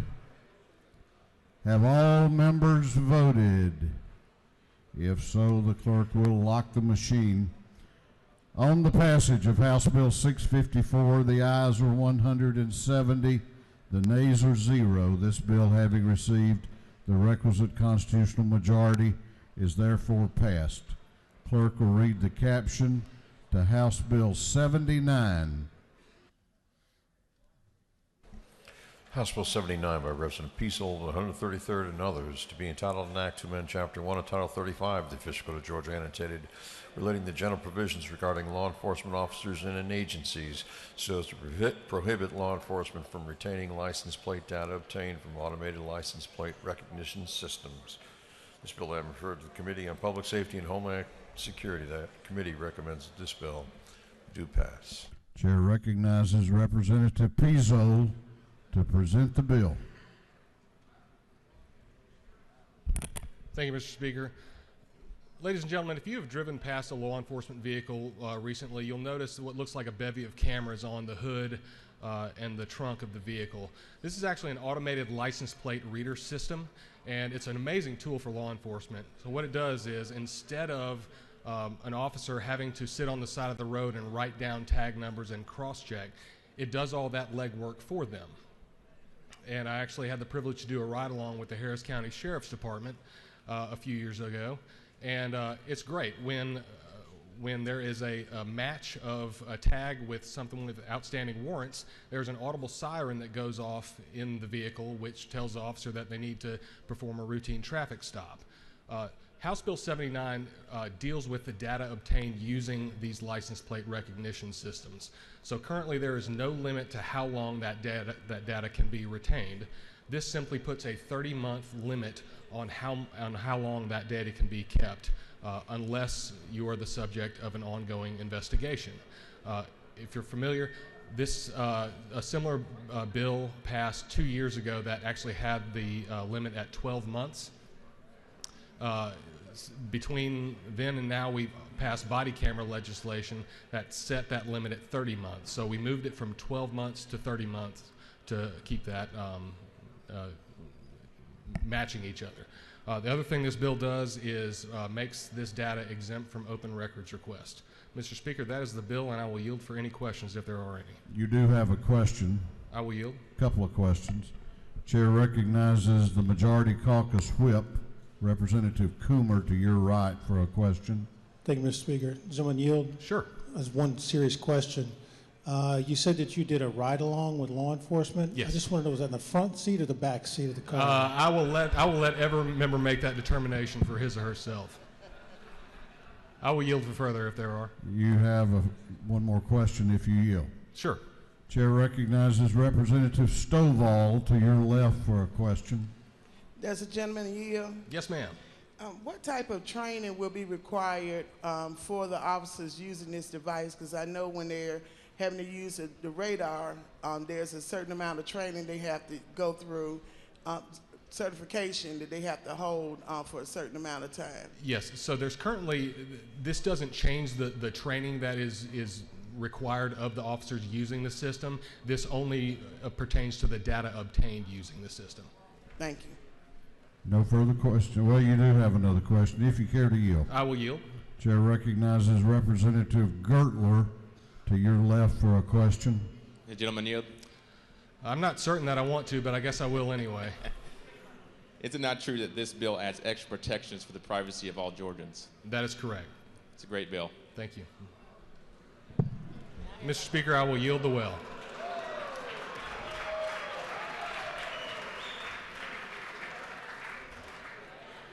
Gentleman has yielded the well. Is there any objection to the previous question being ordered? The chair hears none. The previous question is ordered. Is there any objection to adopting the committee substitute? The chair hears none. The committee substitute is adopted. Is there any objection to agreeing to the report of the committee, which was favorable to the passage of the bill? The chair hears none. The report of the committee is agreed to. Shall this bill now pass? All those in favor of the passage of House Bill 79 will vote aye. Those opposed will vote no, and the clerk will unlock the machines.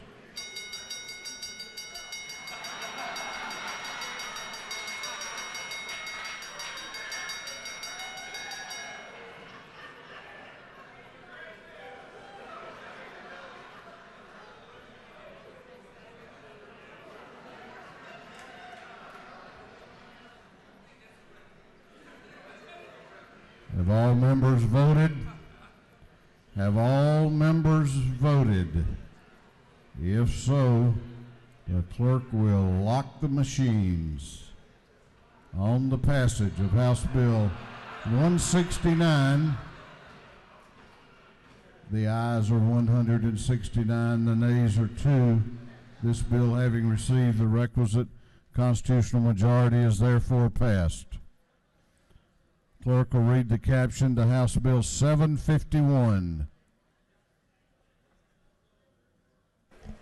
House Bill 751 by Representative Powell, the 32nd, be entitled an act to amend Chapter 3, Title 38 of the Fiscal Code of Georgia, annotated relating to emergency management so as to establish the Georgia Emergency Communications Authority. This bill I have referred to the Committee on Public Safety and Homeland Security. That committee recommends that this bill do pass by committee substitute.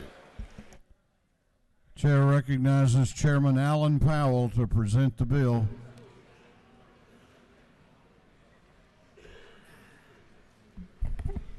Thank you, Mr. Speaker, and ladies and gentlemen of the House. I bring to you today House Bill 751. It's a little deja vu. This is the same bill that we passed last year by pretty strong numbers, passed the Senate, the governor. This was an administration bill. And the governor vetoed this bill last year because he saw something that he thought was a little bit better way of doing it, and that was the remittance of the $1.50 collected each month from the phones that go into that fund. And the only difference between this bill and the bill of last year is that the telecom providers, those that are charging, giving the service and charging that $1.50, that they would in turn this year that they would remit that to the Department of Revenue, who has authority over audits, and then they would in turn dispense that money to the 154 jurisdictions, 911 jurisdictions. The other change this year in this bill would be that that authority that was created as a freestanding authority, 911 authority last year, would now be administratively attached to GEMA. And that through that organization, that way they can work to provide next generation 911 service. Now I'll give you a little bit more of the background because I've had several questions that's been asked. You may remember last year, this is a product of the work that came out of Chairman Don Parsons' committee. They did a lot of work on this. This had been the culmination of about 4 years of efforts and work between GMA, ACCG, 911 directors, county commissioners, of course, since they're the ones that have to pay the freight to run their 911 systems. And the whole purpose of this legislation was to end the inequities in the system. Now, several members out there have asked me a question, are we raising these fees? No, you're not raising the fees. What you're doing is you're creating a more equitable situation.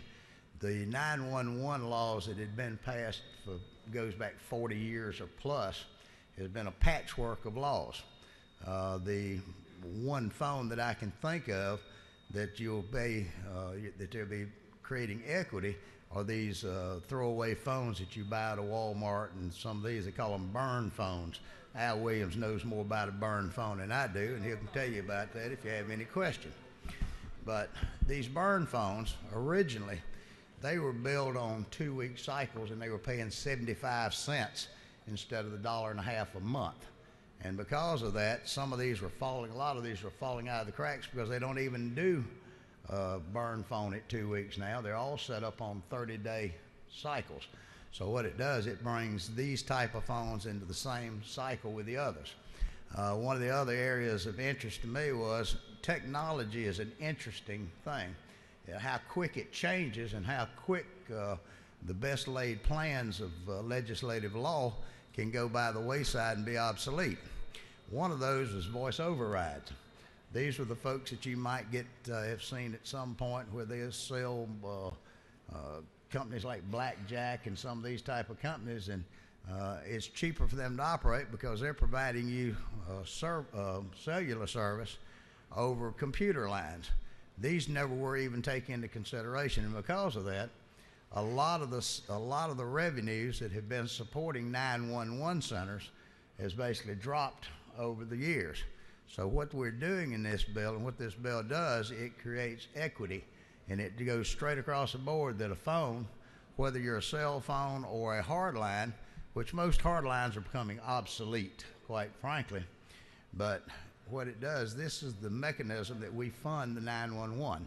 Also, the board itself has a unique mission, not only to monitor to be sure things are being adequately run, but to also give them planning for what we call next generation 911.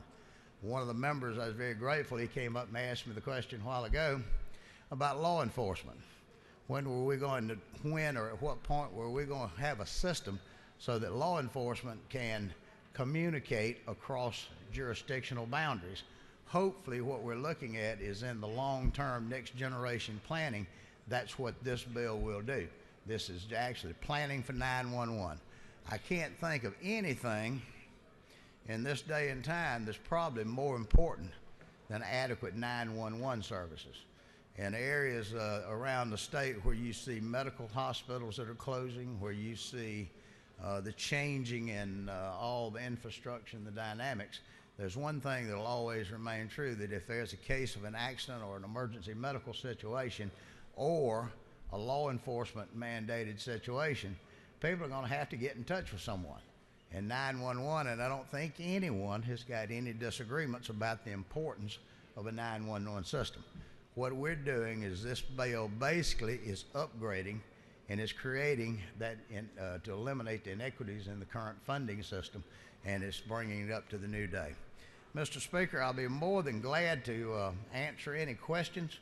If they're too difficult, I'll steer them over to Chairman Parsons on the technology part of it. He seems to be the master of this, and be glad to answer any questions. You have a question if you care to yield. Be more than glad to, Mr. Speaker. Chair recognizes Chairman Dollar to your left for a question. Yes, sir.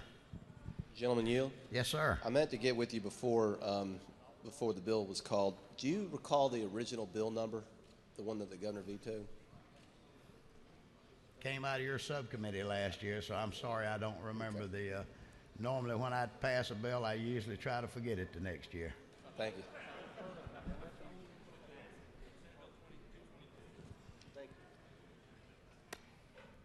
You have no further questions. Ladies and gentlemen of the House, I thank you for your time. I thank you for your vote last year, and I would appreciate your vote this year. This is a good way of going forward with 911, and is a benefit to the taxpayers of your communities, since they're having to eat the balance of what it takes to fund these centers.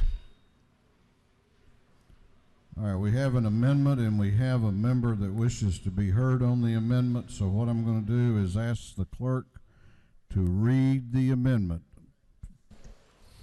AM 410324 by Representative Fleming of the 121st Burns and the 159th. They offer the following amendment. Amend the House Committee on Public Safety and Homeland Security substitute to HB 751, LC 41, 1367S by replacing governor in lines 111, 114, 123, and 126 with Speaker of the House of Representatives, by inserting lieutenant before governor in lines 115, 118, 119, and 122. The amendment has been printed and distributed. It is on your desks.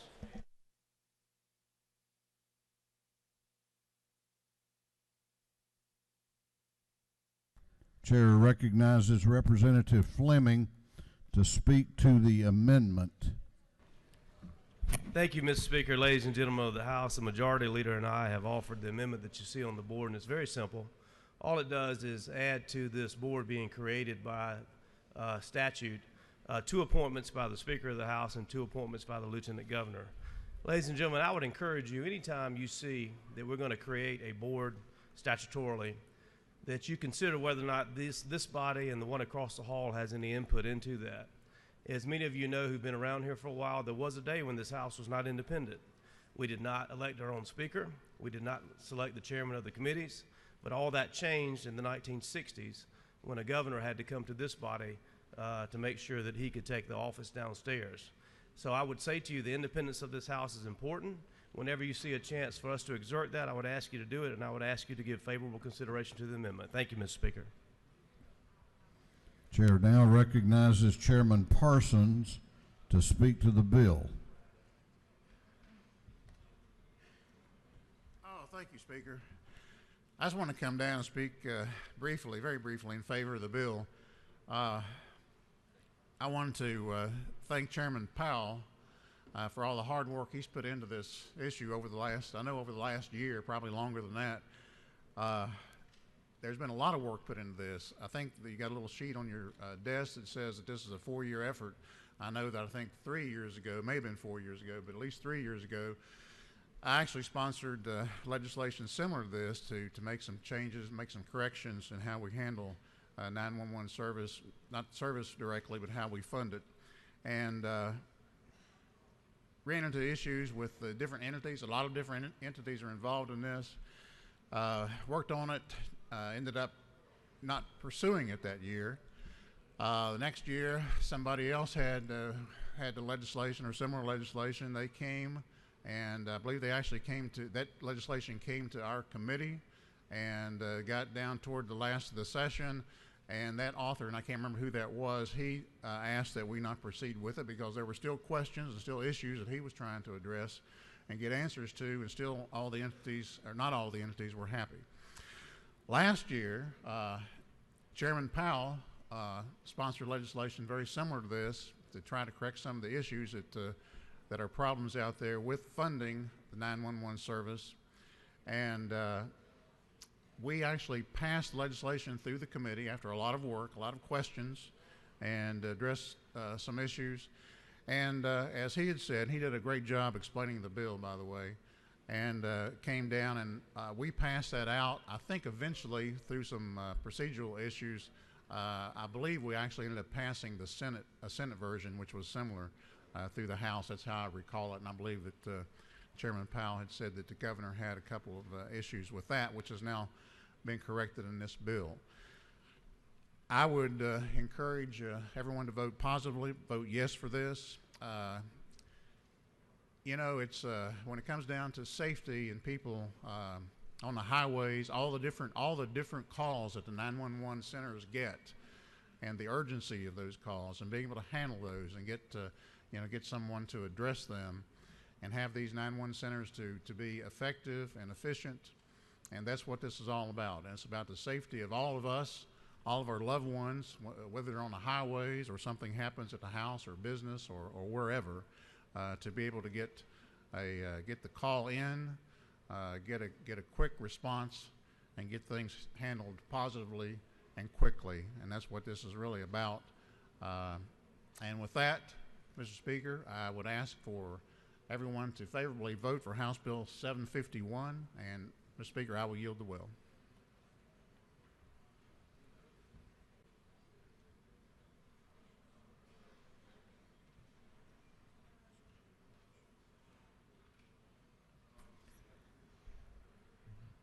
Chair recognizes Representative Elstration to speak to the amendment. Thank you, Mr. Speaker. Ladies and gentlemen of the House, I rise in opposition to the amendment that's presented here today. This legislation has been reviewed and perfected over some time, and I was proud to be a co-sponsor of the legislation as introduced. The issue here today is allowing for the Lieutenant Governor to make appointments as part of this amendment would have the potential for upsetting the balance that was reached in the work that was performed here in perfecting this legislation to present it to you here. We'd ask that you oppose the amendment, and that if the amendment is defeated, that you would favor the underlying bill. Thank you, Mr. Speaker. I'll yield the well. Gentleman has yielded the well. Clerk has already read the amendment. It is Amendment 410324. Is there any objection to adopting the amendment? Is there objection? There is objection. Does the gentleman move? Gentleman moves. All those in favor of adopting the amendment, Amendment 410324, the Fleming Amendment, will vote aye. Those opposed will vote no, and the clerk will unlock the machines.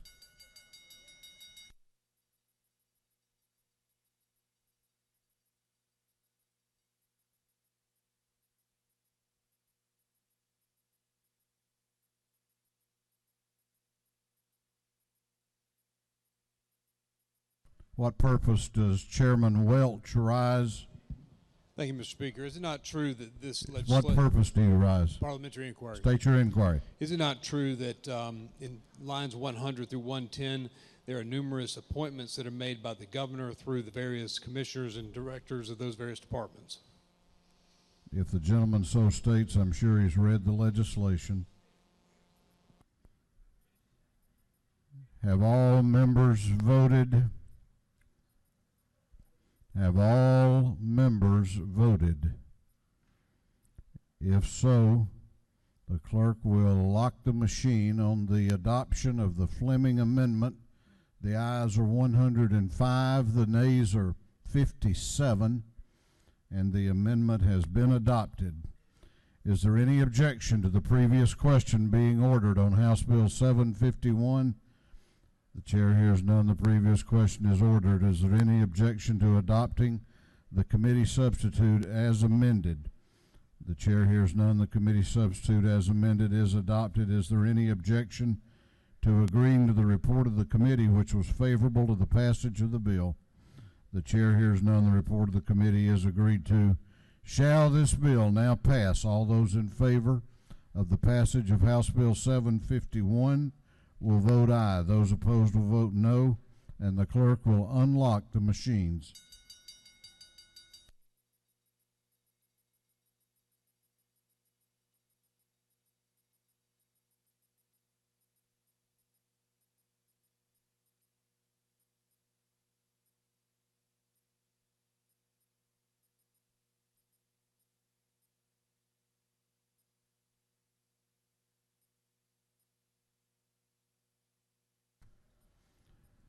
Have all members voted? Have all members voted? If so, the clerk will lock the machines. On the passage of House Bill 751, the ayes are 154, the nays are 14. This bill, having received the requisite constitutional majority, is therefore passed. Clerk will read the caption to House Resolution 943.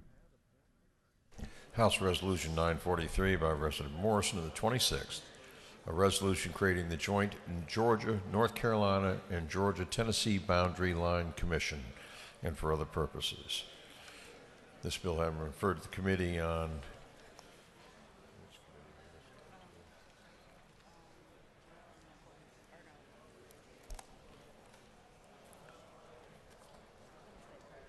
Interstate Cooperation, that committee recommends that this resolution be adopted.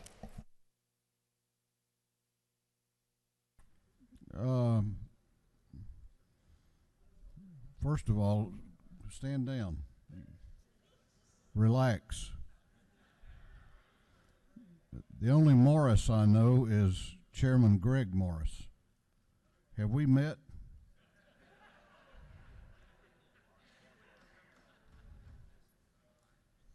Are you a member of this house?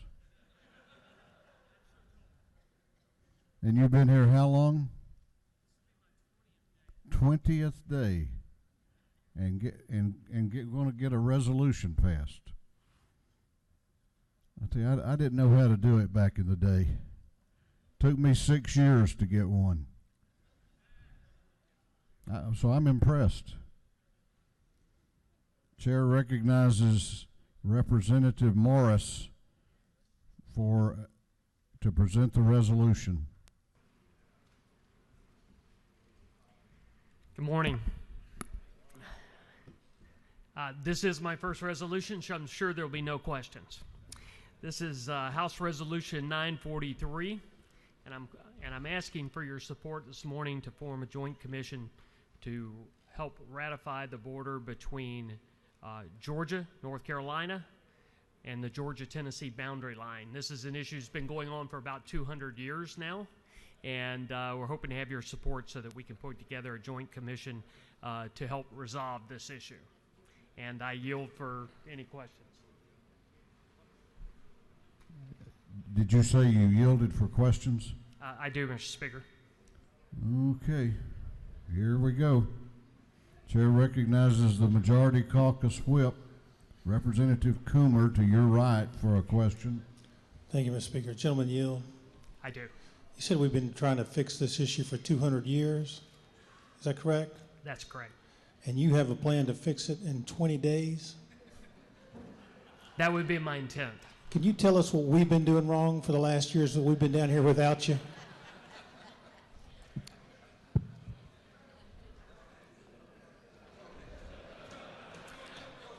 I'm sorry, I don't have that information right now. May I gather it and report back to you later? Are you withdrawing your bill today? No, sir. Chair recognizes Chairman Maxwell to your right for a question. Gentleman yield. I yield. I'm trying to remember back, seemed like 6 or 8 years ago, we did something similar to this, and I believe the state of Tennessee shipped down water. David Crockett brought it to us. I don't know if anybody else remember that. Y'all remember that? Yeah, it was not a pretty sight. Do you anticipate this happening again, or have you had any conversations with the state of Tennessee about Davy coming back down? I have not had those conversations with the governor. I understand he hasn't been engaged on this subject, so that's what we're hoping to do. All right, that's a little worrisome. Thank you. Thank you. One final? Excuse me? One final? One more? I had one. So, I live a few miles from both of these states. Will it be safe for me to go home Friday afternoon, or is this going to be perceived as some sort of an aggression or act of war with our neighboring states? Mr. Speaker, if I may, I could not imagine anyone in their right mind ever raising arms against you. And with that, I'll yield. The well. Gentleman has yielded the well. Is there any objection to the previous question being ordered? The chair hears none. The previous question is ordered. Is there any objection to agreeing to the report of the committee, which was favorable to the adoption of the resolution? The chair hears none. The report of the committee is agreed to. Shall this resolution now be adopted? All those in favor of the adoption of the resolution will vote aye. All those opposed will vote no, and the clerk will unlock the machines.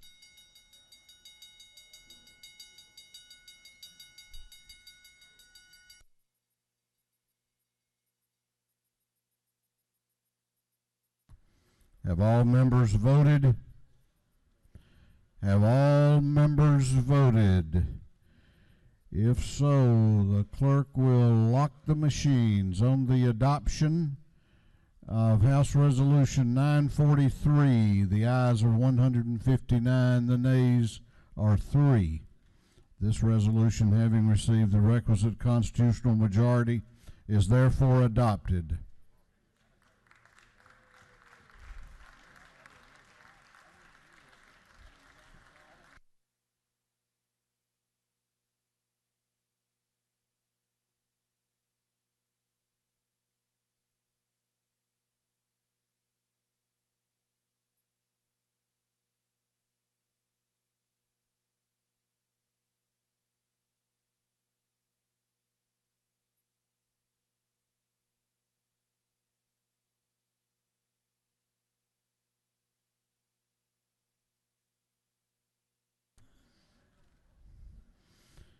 Clerk will read the caption to House Bill 668.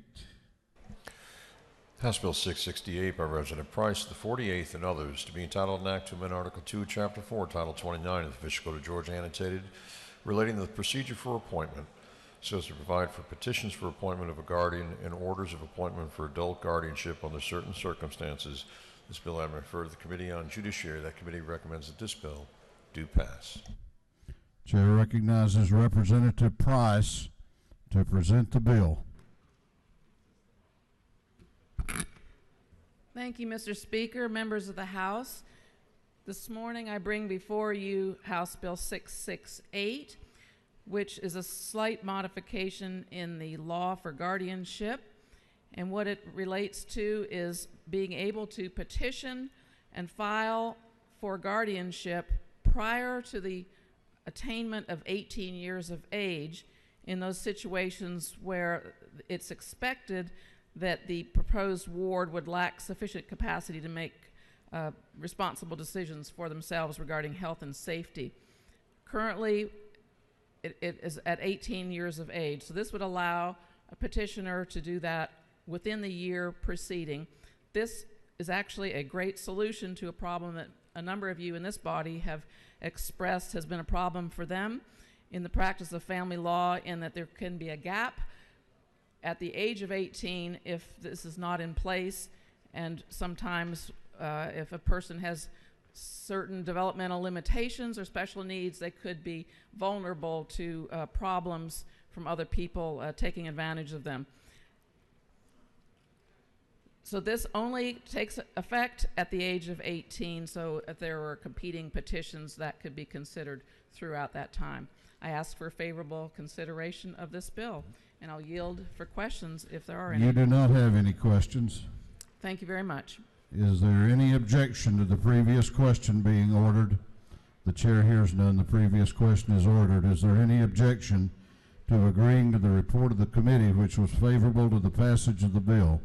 The chair hears none. The report of the committee is agreed to. Shall this bill now pass? All those in favor of the passage of House Bill 668 will vote aye. Those opposed will vote no, and the clerk will unlock the machines.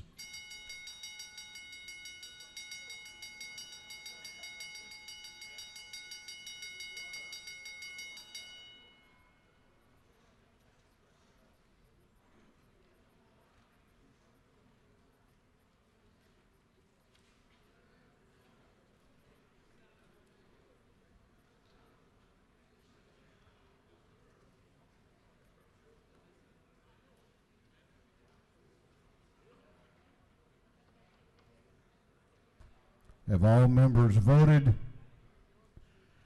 Have all members voted? If so, the clerk will lock the machines on the passage of House Bill 668. The ayes are 115. The nays are 44. This bill, having received the requisite constitutional majority, is therefore passed.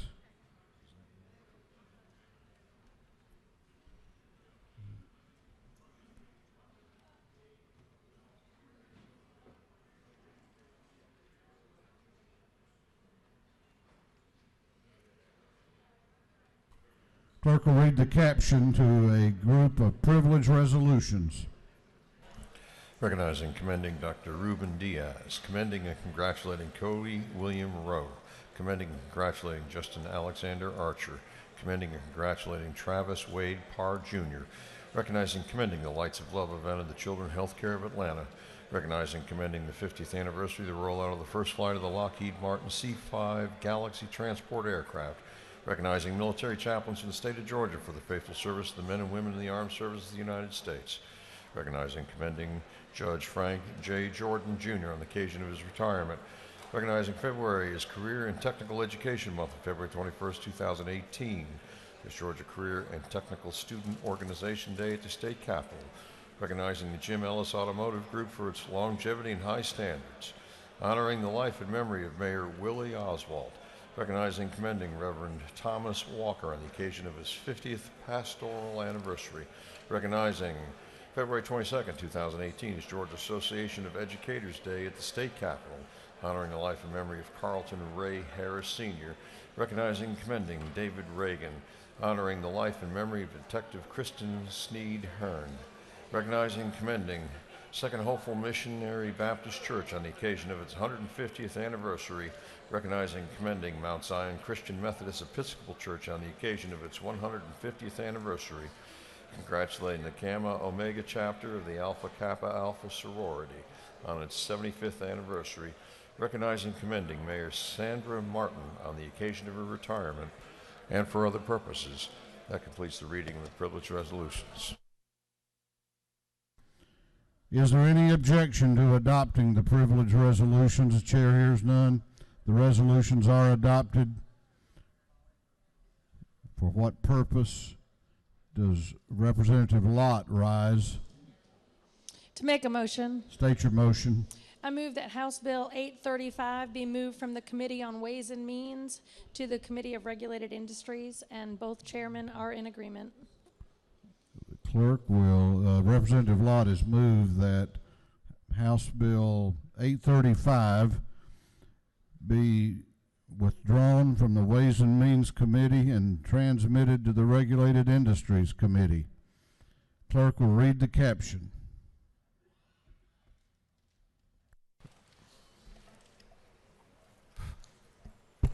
House Bill 835 by Representative Lott of the 122nd, to be titled an act to amend Chapter 11 of Title 48 of the Official Code of Georgia annotated relating to taxes on tobacco products.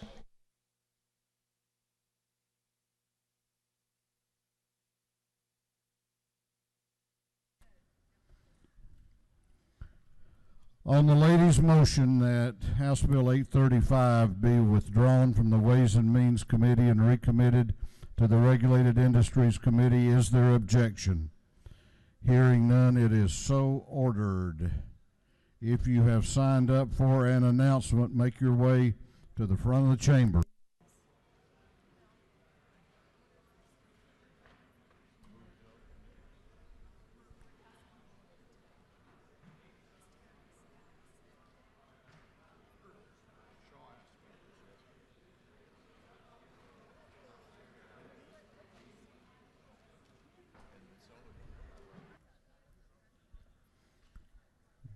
We're going on to announcements. Chair recognizes the chair of the Minority Caucus, Chairman Beverly, for an announcement. Thank you, Mr. Speaker. The Minority Caucus will meet at 12:30, 12:45 in room 403. We have Southern Fried Chicken. We'll see y'all soon. Chair recognizes Chairman Nimmer for an announcement. Thank you, Mr. Speaker. Ladies and gentlemen, there will be a subcommittee meeting on the House Appropriation General Government Committee today at 2 o'clock in room 403 of the Capitol. Room 403 of the Capitol today. Thank you. Chair recognizes Chairman Hatchett for an announcement. Thank you, Mr. Speaker. The Majority Caucus will meet in the morning. Our meeting starts at 8 o'clock in room 403. At 7, we're going to have Valentine's Day breakfast, so be there. Thank you. Chair recognizes Representative Gilligan for an announcement.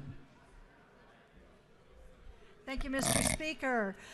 Today is Tuesday. That means it's the day for Women's Caucus. Today we have a presentation by Mobility talking about broadband. Somebody in the rural Georgia area might be interested.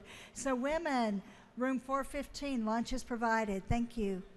Chair recognizes Representative Loricchia for an announcement.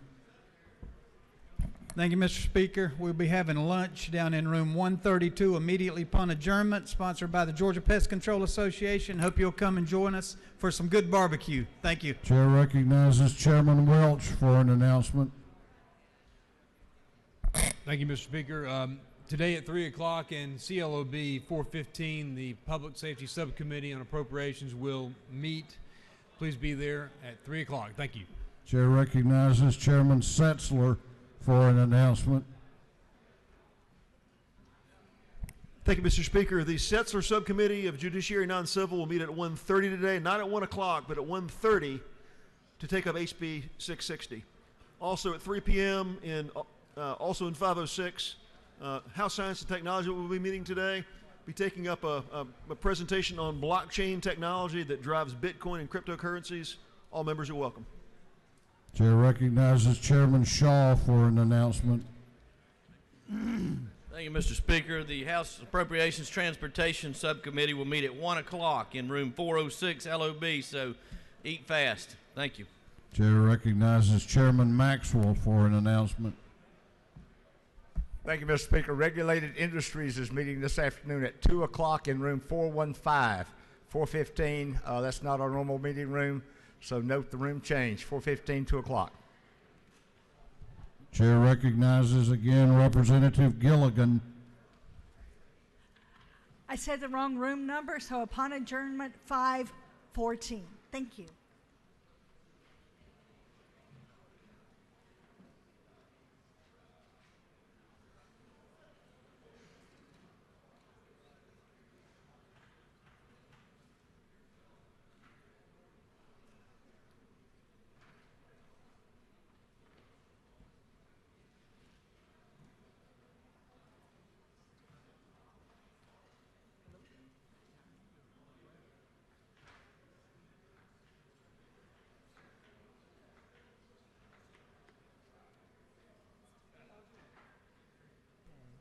The House Majority Leader is recognized for a motion.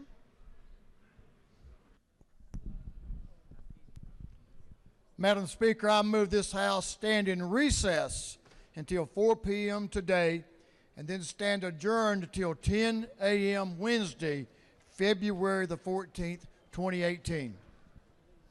On the motion of the Majority Leader that this House stands in recess until 4 p.m.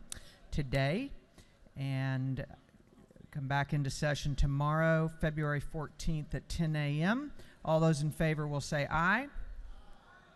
All those opposed will say no. The ayes clearly have it, and the House stands in recess.